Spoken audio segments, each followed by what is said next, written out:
How to add or remove C translation option on your Instagram bio. Hey everybody, welcome back to our channel. In today's video, we will be guiding you on how we can remove or add C translation option on Instagram bio.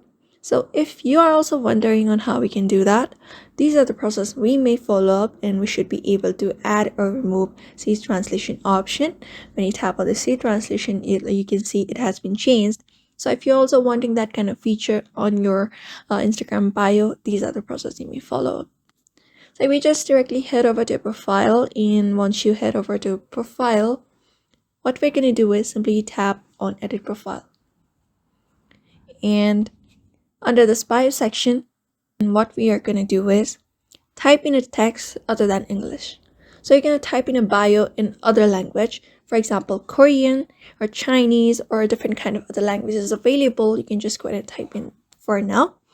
And when you type it in, you can just save up the bio on your profile.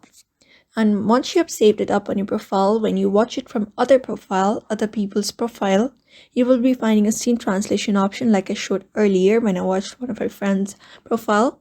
You'll be finding a C translation option right below your bio right here. So you can also follow the same method in order to add or remove C translation option on Instagram bio. So if you want to remove it, you can just go ahead and edit profile and remove up your bio by just crossing out the previous bio. And that is it. So therefore, I hope this video was helpful to you. And thank you for watching this video. And if you found this video helpful, give it a thumbs up, subscribe for more tips and tutorials. And thank you for watching this video.